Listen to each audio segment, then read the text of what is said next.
Hi friends, welcome back to Reva's World. இன்னைக்கு நம்ம Reva's Worldல ரொம்பவே டேஸ்டியான ஒரு அடை ரெசிபி தான் நம்ம இன்னைக்கு பார்க்க போறோம். இப்போ வாங்க friends வீடியோக்குள்ள போகலாம். இப்போ இதுக்கு தேவையான பொருட்கள் பார்த்துடலாம். இப்போ ஒரு பாத்திரம் எடுத்து வச்சுக்கோங்க. காஃபி குடிக்கிற டம்ளர்ல ஒரு டம்ளர் வந்து புழுங்கல் அரிசி சேர்த்திருக்கேன்.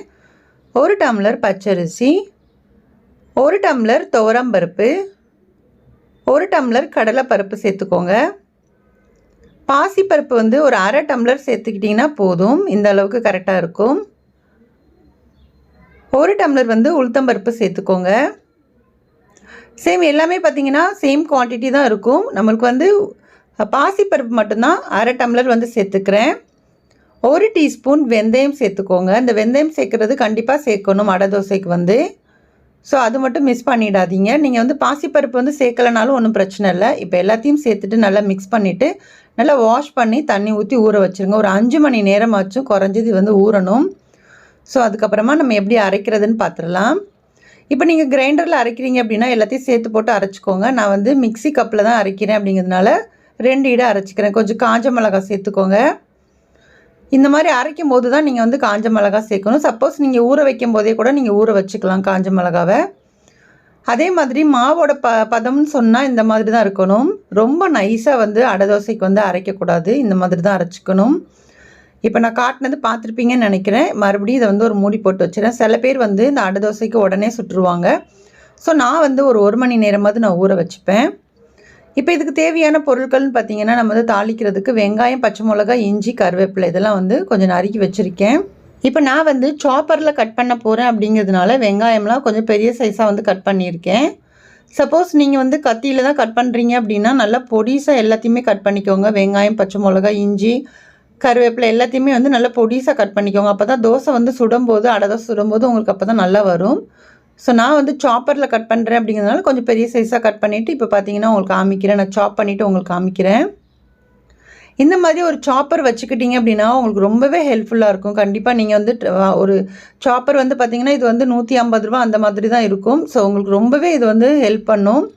ஏன்னா நம்ம பொடிசாக கட் பண்ணணும் அப்படின்னா நிறைய டைம் ஆகும். இது பார்த்தீங்கன்னா தெரியும். நான் இஞ்சி, பச்சை மிளகா, கருவேப்பிலை, உங்களுக்கு கொத்தமல்லி இருந்துச்சு அப்படின்னா கூட நீங்கள் கொத்தமல்லி எல்லாத்தையுமே சேர்த்துட்டு இந்த மாதிரி சாப் பண்ணிக்கலாம். நீங்கள் வந்து முட்டை தோசை இல்லை அப்படின்னா நம்மளுக்கு நிறைய விஷயத்துக்கு இது வந்து யூஸ் ஆகும்.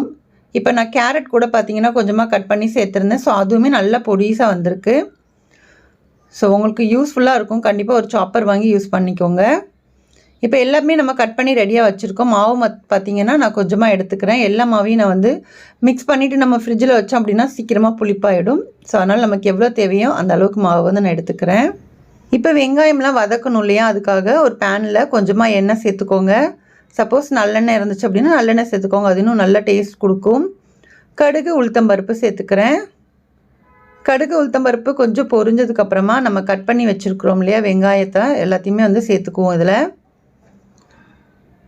கேரட் இந்த மாதிரி உங்களுக்கு வெஜிடபிள்ஸ் ஏதாவது தேவைப்பட்டுச்சு அப்படின்னாலும் நீங்கள் வந்து அதையும் சேர்த்துக்கலாம். அடை தோசைக்கு பார்த்திங்க அப்படின்னா இன்னும் முருங்கைக்கீரைலாம் போட்டோம் அப்படின்னா இன்னுமே ரொம்ப சூப்பராக இருக்கும், டேஸ்ட்டாகவும் இருக்கும். ஸோ முருங்கைக்கீரை கிடச்சாலும் அதுவும் நல்லா பொடிசாக கட் பண்ணிவிட்டு இது கூட சேர்த்துக்கோங்க. இப்போ வெங்காயம், பச்சை மிளகாய், இஞ்சி எல்லாம் போட்டிருக்கிறதுனால நல்ல ஒரு வாசனையாகவும் இருக்கும். ஸோ நல்லா வதங்கினதுக்கப்புறமா நம்ம மாவில் சேர்த்துக்கலாம். இப்போ இதுக்கு தேவையான அளவுக்கு உப்பு லைட்டாக கொஞ்சமாக சேர்த்துக்கோங்க. ஏன்னா மாவில் நம்ம உப்பு சேர்த்துட்டோம். ஸோ அதனால் என்ன பண்ணுறேன்னா கொஞ்சமாக இதில் வந்து சேர்த்துக்கோங்க. பெருங்காய பொடி இருந்துச்சு அப்படின்னா நீங்கள் பெருங்காய பொடியும் கொஞ்சம் சேர்த்துக்கோங்க. கொஞ்சமாக மஞ்சள் தூள். அந்த அடை தோசை அப்படின்னாலே அந்த ஒரு கலர்ஃபுல்லாக இருக்கும் இல்லையா, அதனால் கொஞ்சம் மஞ்சள் தூள் சேர்த்துக்கோங்க. சேர்த்துட்டு இது வந்து நல்லா மிக்ஸ் பண்ணுங்கள். நான் வந்து கொத்தமல்லி இலை வந்து சேர்க்கலை இல்லைன்றதுனால நீங்கள் வந்து கொத்தமல்லி இலை இருந்துச்சு அப்படின்னா கொத்தமல்லி இலை சேர்த்துக்கோங்க. இன்னும் நல்ல ஃப்ளேவராகவும் இருக்கும், பார்க்குறதுக்கு இன்னும் கலர்ஃபுல்லாகவும் இருக்கும். ஸோ இது எல்லாத்தையுமே நல்லா மிக்ஸ் பண்ணிடுவோம்.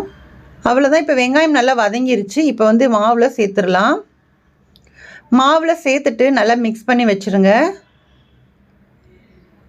மாவு வந்து பார்த்திங்கன்னா நான் சொன்னேன் இல்லையா ஃபஸ்ட்லேயே ஒரு 1 மணி நேரமாச்சும் மாவு வந்து ஊற வச்சுட்டு அதுக்கப்புறமா வந்து நீங்கள் வந்து சுடுங்க. அப்போ ரொம்பவே நல்லாயிருக்கும். அதுவும் நீங்கள் இந்த மாதிரி மசாலா வந்து ரெடி பண்ணிவிட்டு அதுக்கப்புறம் மிக்ஸ் பண்ணதுக்கப்புறம் நீங்கள் வச்சிங்கன்னா இன்னுமே நல்லாயிருக்கும். அந்த எண்ணெயோடு சேர்த்து நீங்கள் மிக்ஸ் பண்ணிவிட்டு அதுக்கப்புறம் 1 மணி நேரம் வச்சுட்டு சுட்டிங்க அப்படின்னா இன்னும் நல்லா சாஃப்டாக வரும். ஸோ நீங்கள் எப்படி வேணாலும் பண்ணிக்கலாம். மாவாக கூட நீங்கள் வந்து ஊற வச்சுட்டு அதுக்கப்புறமா இந்த வெங்காயம்லாம் வதக்கி சேர்த்து உடனே கூட நீங்கள் அடை தோசை வந்து சுடலாம். அது உங்களோட சாய்ஸ் தான், ஒன்றும் பிரச்சனை இல்லை. சில பேர் வந்து உடனே அரைச்சி உடனே வந்து சுடுவாங்க இல்லையா, அது மாதிரி செய்யாமல் கொஞ்சம் 1 மணி நேரம் இப்படி ஊற வச்சுட்டு செஞ்சோம் அப்படின்னா உங்களுக்கு அந்த மாவு வந்து நல்ல ஒரு சாஃப்டாகவும் சாப்பிட்றதுக்கு நல்ல மெதுவாகவும் இருக்கும். ஸோ அதனால தான் சொல்கிறேன். ஸோ இந்த டிப்ஸ் வந்து உங்களுக்கு பிடிச்சிருந்துச்சு அப்படின்னா நீங்கள் ஃபாலோ பண்ணி பாருங்கள். இப்போ ஒரு தோசைக்கல் வந்து எடுத்து வச்சுக்கிறேன். நல்லா அடிக்கனமான ஒரு தோசைக்கல் வந்து வச்சுக்கோங்க. அதே மாதிரி தோசைக்கல் வச்சதுக்கப்புறமா ஒரு வெங்காயத்தை வச்சு நல்லா லைட்டாக தேய்ச்சி விட்டுட்டு அதுக்கப்புறமா தோசை ஊற்றுனீங்க அப்படின்னா உங்களுக்கு நல்லா தோசை வந்து நல்லா வரும். என்னோடய கல் பார்த்திங்க அப்படின்னா ரொம்ப நாளாக வந்து தோசை ஊற்றவே இல்லை அந்த கல்லில். ஸோ அதனால் எனக்கு எப்படி வரப்போகுதுன்னு தெரியல அப்படின்னு சொல்லி தான் ஊற்றுனேன். கொஞ்சம் கஷ்டமாக தான் இருந்தது.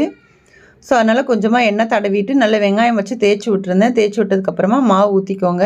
நம்ம நார்மலாக எப்படி தோசை ஊற்றுவோமோ அதே மாதிரி உங்களுக்கு எவ்வளோ அளவுக்கு தேய்க்க முடியுதோ தேய்ச்சிக்கோங்க. ஸோ நம்ம வெங்காயம்லாம் சேர்த்துருக்கோம் இல்லையா, அதனால் ரொம்ப வந்து நைஸாக வராது, இந்த மாதிரி தான் வரும். ஸோ அடை தோசை அப்படின்னாலே இப்படி தான் இருக்கும். இப்போ நம்ம திருப்பி போட்டுக்கலாம். நல்லா வெந்துருச்சு. இப்போ வெந்ததுக்கப்புறமா நம்ம இப்போ திருப்பி போட்டுக்குவோம். நான் சொன்னேன் இல்லையா, என்னோடய கல் பார்த்திங்க அப்படின்னா ரொம்ப நாளாக தோசை ஊற்றலை அப்படிங்கிறதுனால கொஞ்சம் கஷ்டமாக இருந்துச்சு. ஸோ அதனால் பரவாயில்ல வந்துருச்சு, திருப்பி போட்டுட்டேன். ஸோ அதனால் உங்களுக்கு அடை தோசைலாம் செய்கிறீங்க அப்படின்னா முதல்ல வந்து முட்டை இருந்துச்சு அப்படின்னா ஒரு முட்டை வந்து போட்டுக்கோங்க. சப்போஸ் ரொம்ப நாளாக நீங்கள் யூஸ் பண்ணல அப்படின்னா அந்த டெக்னிக் வந்து ஃபாலோ பண்ணுங்கள். நான் முட்டை இன்றைக்கி செய்யலை அப்படிங்கிறதுனால நான் அது பண்ணல. அதே மாதிரி நெக்ஸ்ட் ஒரு தோசை ஊற்றி திருப்பி போட்டுட்டேன். ஸோ நான் அதையும் எடுத்துட்டேன் அப்படின்னா இன்றைக்கி சூப்பரான நம்ம அடை தோசை ரெடி பண்ணிட்டோம். இந்த வீடியோ உங்களுக்கு பிடிச்சிருக்கு அப்படின்னா ப்ளீஸ் லைக் பண்ணிக்கோங்க. உங்கள் ஃப்ரெண்ட்ஸ் அண்ட் ஃபேமிலிஸ் கூட முடிஞ்ச அளவுக்கு ஷேர் பண்ணுங்கள். அதே மாதிரி நம்ம சேனலில் இது வரைக்கும் சப்ஸ்கிரைபே பண்ணாமல் பார்த்துட்ருக்கீங்க அப்படின்னா ப்ளீஸ் சப்ஸ்கிரைப் பண்ணிவிட்டு அப்படியே பக்கத்தில் பெல் ஐக்கான் இருக்கும், அதையும் கிளிக் பண்ணிக்கோங்க. அப்போ தான் நம்ம அடுத்த வீடியோ போடும்போது உங்களுக்கு நோட்டிஃபிகேஷன் வரும். அப்போ தான் நீங்கள் உடனே பார்க்க முடியும்.